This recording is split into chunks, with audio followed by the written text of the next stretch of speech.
Hey, welcome to My Mission and Purpose. I am Garth Haslem. Today's guest is somebody named Carlie. I find her inspiring because she really is an everyday hero. You look around us and there's people who, we all have difficulties and problems and they all have their own flavors. She has her own, but she's not used those for an excuse. She has achieved and become, at a very young age, she's done things that I could live to be 200 years old and I'll never do. Just like the rest of us, she has her own problems. Listen for those and listen for what she's been able to achieve in her very young life. She is inspiring. The point of what I'm trying to do is not to tell you how she's awesome and the rest of us are not. It's that we all have our own difficulties, our own blend of demons, and our own blend of gifts and possibilities, and that we can all become an everyday hero like Carlie. Let's meet Carlie.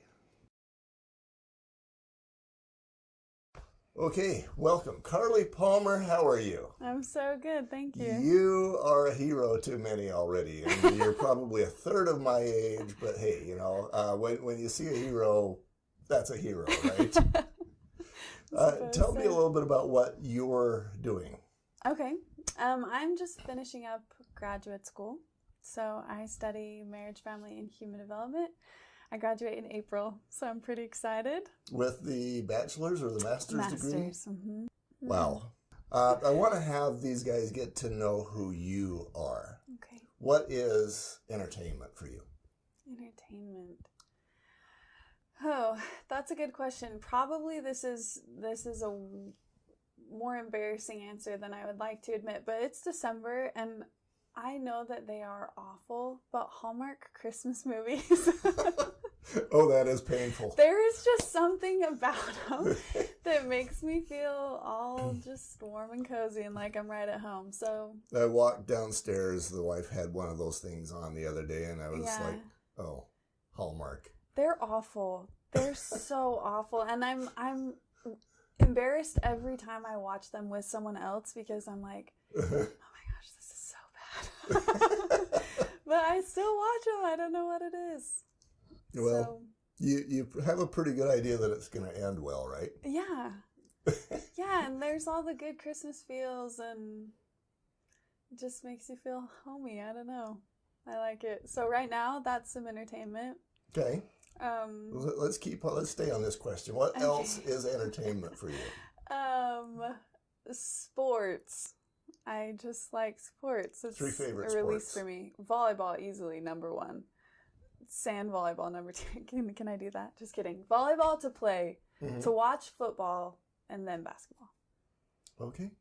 Yeah. You're not playing football? I'm not, no. Not currently. Maybe someday. You never know. Wide receiver. I did play powder puff in high school, so I feel like that counts. Yeah? For something. If you had a full day and money was no object and you could be there in a second. Yeah. What would it be and where? Oh, easy. There is this place in Romania. I lived in Romania for a summer. And I worked in an orphanage, but it's not an orphanage like you would maybe imagine in a third world country. It was pretty nice, a really happy place. The kids are well taken care of, and I mean, it's not the ideal situation, obviously, but it's such a cool place, such a happy place. And I worked there for a summer, and I dream about being there all the time. So if I could do it for a day, that's where I'd go. And this is why you are a hero and I'm not, because I'm thinking everybody else I know is going to pick a sandy beach somewhere. Well, I would love that too. I love beaches. Jet skiing on the ocean. That could be on the list. But you're too. picking the orphanage in Romania. Boy, how many bonus points does she get, really? No, if you had been there, Garth, you would choose it too. It's amazing. It's not even like I am the greatest human and want to go serve children. I love children, but it's just the happiest place. It's amazing. Happiest place out. Disneyland, you've got competition. Oh, there's way too many people at Disneyland. Oh, well, you're telling me. Standing in line. I'm subtracting 3 entertainment points for every minute I'm in this line. I got you. What traits define you? Happy. Would have never guessed. Yeah. Pretty easygoing. I am a hard worker. I have no concept of time. I'm a terrible time manager. Uh-huh. So that would definitely be in my description of myself. I try to be really kind. Mm-hmm. Did I say that already? Orphanage in Romania? Yes, you did. I just really love life. I don't know. Okay. Pretty simple person. All right. And the other side of the coin, what is stressful to you? For example, I'm gonna talk about my issues. For me, what's stressful is that dream where let's say I didn't graduate and I have to go get a class, but I don't know what class it is, and I don't know how to apply for that class. I don't know where to apply for that class. And I ask somebody and they don't know. And it's like, how do I do this? And it's that endless thing of, I can't figure out how to do what I need to do. That's what stress is for me. Yeah. Tell me what it is for you. Yeah, I think that would stress me out too. The biggest things for me, probably, again, time management. I am not very good at it, so that's stressful. And decision making. I feel really paralyzed by big decisions, specifically trying to figure out what I wanted to study, trying to figure out what I want to do after graduation, what career I want to pursue, who I want to be with. Yeah, those kinds of decisions really stress me out pretty badly. So those are big ones. What's your favorite nightmare? Whoa. Favorite? Your least favorite nightmare, the one that you remember for the whole next day. Yeah, I have nightmares all the time that my parents are in trouble. I don't know what it is, but like that my mom will be really struggling with something, or my dad will die and I'll be with my mom mourning. Those kind of dreams happen all the time, specifically with my parents. I don't know why. My parents are awesome and not in any grave danger that I know of. But are we talking about like actual dream nightmares? Yeah. When I'm sleeping, yeah, that's what it is. Yeah, I get that. And then you're a student. I am. And you graduate in a couple of months. Praises. So a question that I would ask a lot of other people may not be very meaningful to you, but I'm going to ask it anyway. You know, a lot of, especially guys, are asking themselves, am I more than a paycheck? And for example, I know of a guy who lives just, I could probably throw a rock from here and hit his house. And he really believes that he has no value to his family other than every 2 weeks he brings home money. You're not a bring home the bacon person yet, and you're not bringing it home to anybody but yourself. But you have some pretty good background in psychology. What are your insights there? Well, first I would just say that money is so important. We all know that we need money to survive, and it's important to make a living for sure, not discrediting that at all. And definitely for someone who's trying to provide for a family, paycheck is huge. But life without money is way better than life without meaningful relationships. So to me, meaningful relationships always trump money. If you have enough to survive, there's kind of this level. If you don't have enough food to eat, if you're starving, then meaningful relationships can maybe take the back burner for a little bit. But if you have enough to survive, relationships always trump. So I worked for a couple years between my degrees, between my undergraduate and my graduate degree.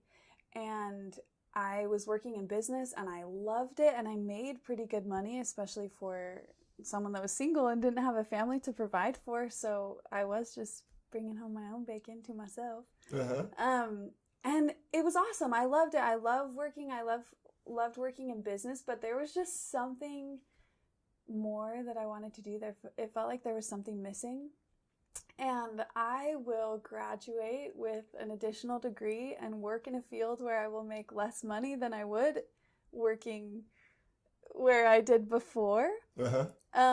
Which is kind of discouraging on some level, I guess, but Yeah. but if the work is meaningful to me and the relationships that I'm able to build in that work are meaningful to me, then that feels more valuable. No amount of money will fill the hole that relationships will leave. So that's what I would say. But for sure, you need to provide for your family. So I get the stress of it. I feel bad for your friend that feels that way. Yeah, well, there's, and that's part of the reason why we're doing this is there's a lot of guys. I'm going to say the large majority. Yeah. And I've been there. I actually discovered this in myself. I graduated with that engineering degree, and then I started building rocket motors one day, designing them. And it basically was about writing is and was conditions with a diagram here and a diagram there, and it was insanely boring. And I thought, well, who would have thought that I actually need to have my work be meaningful? Right. I thought I was in it for the paycheck. Right. Right. And we're kind of taught that in our culture, right? That we should be pursuing a career where we can make good money. And then I realized that if my work got used, millions of Russians would die, and if it didn't get used, then it'd be useless. So, all that kind of messed with my head, and so I went and did something else. That feels heavy. I will say, though, this is kind of a tangent, Garth, but one of the things that is quite emphasized in my area of study right now is father involvement and the importance of father involvement, which is something that's been studied for a long time. But for your friend that feels like that's his only contribution, man, if he knew the difference that an emotionally involved father can make, he's got a big role to play at home besides putting food on the table. So I think you have the key words there, emotionally involved. Because I've been there. I've felt that way myself. I've got my friend that barely said those words. I've got another friend who I know he feels that way, only he feels like a double failure because he's not bringing home that bacon. So now he's really killing himself. Guys, we're a mess. I think everybody's a mess sometimes. So it's not just you. It's definitely not just guys. So you have succeeded. You got a very nice degree. Tell me a little bit about your degree so these guys can understand what you're giving up money to do. Well, I study developmental psychology. So from infancy through adulthood, cognitive development, the way that we think, the things that motivate us, the things we struggle with. It's more, developmental psychology is quite different than clinical psychology in that clinical psychology studies how things go wrong and what to do when things go wrong mentally or emotionally. Developmental psychology is what causes it all. What's the build-up? What things happen in childhood that are leading to mental illness or struggles in adulthood? So I study more the story from beginning to end. So... And I'm waiting for that last part that you told me before. Sexual addiction. Yeah. So my emphasis in my master's degree and my thesis is sexual addiction. And that's got to be porn. It's got to be what else? Well, a sexual addiction can be pornography, masturbation, and just engaging in sexual acts that are way beyond what would exist in a typical or healthy relationship. It's heavy. Better you than me. Someone's got to do it, so. Yeah, that's why it's better you than me. I'd rather hold the microphone and let you do that. Yeah. What have you had to overcome? So you've got this, you can change the world with what you have prepared to do. But, what have you had to overcome to get there? Well, it feels like a lot of years of education and overcoming, but I think some of the big ones starting out were I just kind of logistical obstacles. I grew up in an awesome family, but we really struggled financially, and my parents encouraged us to get an education, but didn't have the means to help. So Going to college was a little bit scary, trying to put myself through school. And so logistically speaking, financially, that was an obstacle for me. And neither of my parents finished college when they were young. And so me and my siblings were kind of first generation, I guess. But my dad actually got his bachelor's degree while I was in school, so that's cool. So you were his inspiration. He's mine, but I hope maybe a little that I've been able to inspire him as well. So yeah, that was an obstacle. I was terribly shy growing up, and so the thought of moving to what to me at the time was a pretty big city. I grew up in a town of about 5,000 in Idaho, so being shy there was okay because I knew everybody. But getting to the point where I could talk to people and be brave enough to make friends, and talking to professors was terrifying for me. So during my undergrad, that was challenging, but it's gotten a lot better. And then probably the biggest one in the last few years, like a lot of people, I struggled quite a bit with depression. And so getting to the point where I could go back to school and figure out how to manage that while pursuing a higher education and working and stuff was challenging, but it's going okay. I'm gonna graduate. So. Depression, I have to admit, I don't understand depression. Depression is two different words. Mm-hmm. There's I am depressed today because my dog pooped in the wrong place. Yeah. You know? Uh-huh. And then there's the much deeper depression where you don't want to get out of bed in the morning. Mm-hmm. I have a friend, for example, who she stood up actually in church, and she said, I had a talk prepared, but instead I'm going to talk about depression. And she says, I'd tell my mom that I'm depressed, and she says, well, why are you depressed? You've got a great husband, you've got a beautiful family. And she's like, you don't get it. You don't begin to understand. Help me understand. Oh gosh, I wish that I was better at helping people to understand. But I was very much in your shoes growing up. There's quite a bit of depression in my family and extended family, and so I had seen it a lot, and I always just thought, like, come on, we're okay, you can do it, like, you can smile and everything will be okay. I was very naive to the severity of it, and didn't struggle with it at all growing up or throughout my high school years until I was about 21. And for me, the only way that I could describe it was that my life seemed so good. It definitely wasn't perfect ever, but I have a good family and good friends, and I had food to eat, warm place to live. Everything seemed like it was okay. But somehow there was just this dark cloud following me around, and in my mind, my life just felt so heavy. And one of the biggest struggles with depression is a complete lack of motivation. So the things that used to make you really happy, I didn't want to play sports, I didn't want to be with friends, I didn't want to hang out with my family, and those are my things. Hallmark Christmas movies wouldn't even do it, you know? So for some people that would make them depressed, but yeah. Yeah. So it honestly doesn't make sense. There's usually not a really good explanation. Sometimes everyone will probably go through a period of depression where they just feel like life is so heavy and they don't want to do anything and it just feels too hard. I think all of us will experience that at some point. And there's a really wide spectrum. I'm definitely not even sort of on the worst end of it. I know there are people whose depression is absolutely debilitating in a way that mine isn't, and I don't completely understand that, but it doesn't make a lot of sense. But it is not an easy road.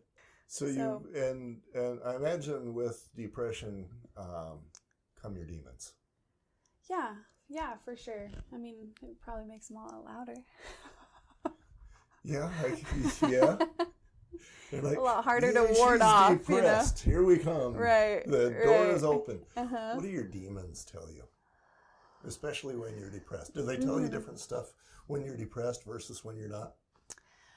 I don't think they tell me different things. I just think that it's a lot harder for me to fight them off.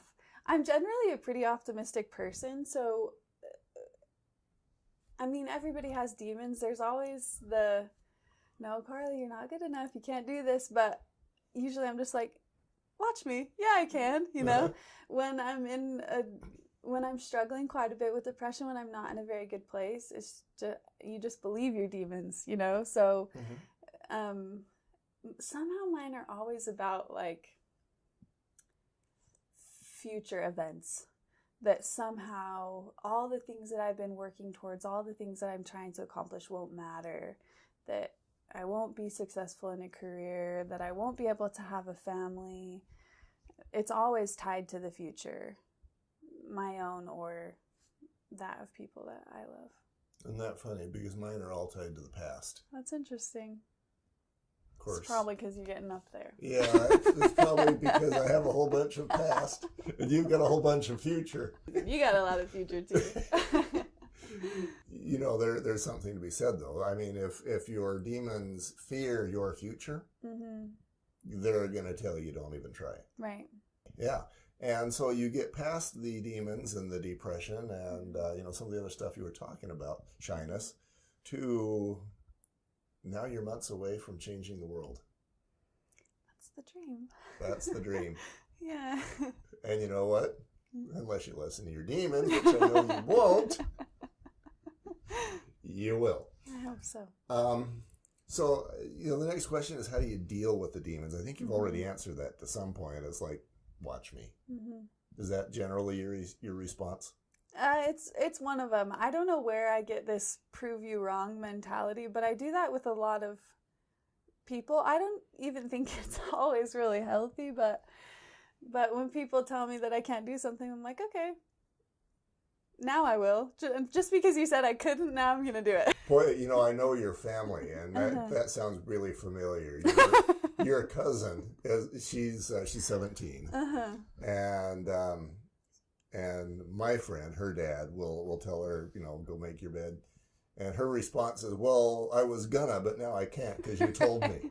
So the flip side, the teenager version of, yes, I can, watch me. You know, if your demons got smarter, they would tell you, go for your future. You'd be like, no.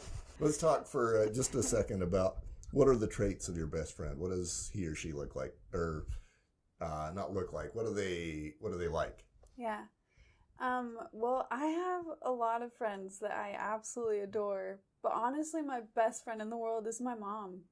Nice. Well, yeah. I mean, you should interview my mom if you want to interview a hero.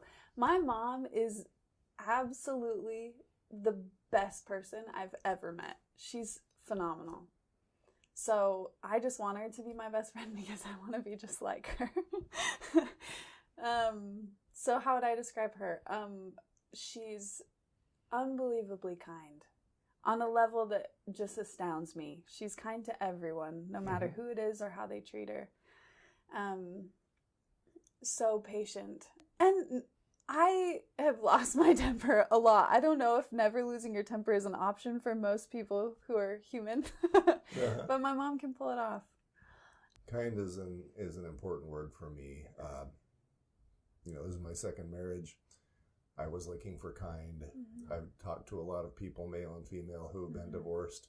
They're all looking for kind. Yeah. Funny how we're all looking for it, and not very many of us are very good at it. Yeah. Yeah. But luckily, it's something we can practice. There are so many things that I aspire to be, but kind is my number one. So it's a pretty big deal to me. I need to hear the rest of that paragraph. What else do you aspire to be? Oh, wow. That's a longer paragraph than you maybe want to get into, but I just have a lot of dreams. I just dream really big. So I want to be an entrepreneur and start a business. I want to be a mom and adopt, especially just because of my experience with that. I want to be someone who changes the world, not for a lot of people, but maybe for a couple. All for $10 an hour. Yeah. Well, the goal is to teach, to be a professor, so it's not great pay, but it's better than $15 an hour. That's why I got to be an entrepreneur, have a little side hustle. That's right. So the professoring is pure entertainment. Yeah, yeah. Got it. How do you receive your guidance? A lot of it is tied to spirituality. One of the things that I aspire to be is a really, really good Christian. So I pray a lot and ask God to help me in every area of my life. And I'm not always really good at listening to what he says or what he's telling me, but I try to be. Let's say that I got run over by a bus 5 minutes from now, and now I become one of your, let's call it a guardian angel. How am I going to get through to you? Am I going to just whisper in your ear? Am I going to come to you in a dream? How has that happened in the past? A lot of it, well, two, actually. How are you at singing?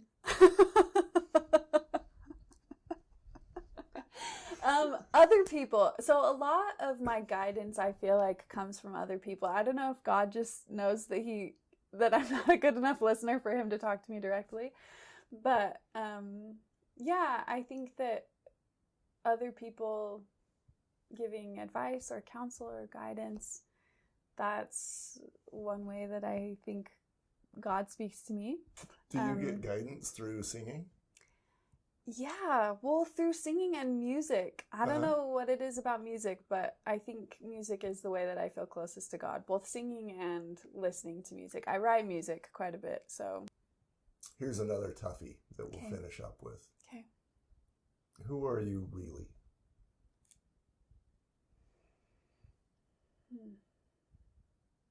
That's a deep question, Garth. Who am I really? I think the more I learn about people, which has been everything that I study for the last however many years, the more I learn about people, the more I realize that the person that I am at my core is very similar to who everyone else is at their core. So I'd say I am someone who wants to love and be loved, but someone who's really broken and really messed up in a lot of ways, but who wants to be happy. And I think that a lot of our happiness comes from experiencing love in different ways. So that's what I would say at my core, someone broken who wants to love and be loved. And I think that's probably true for just about everybody.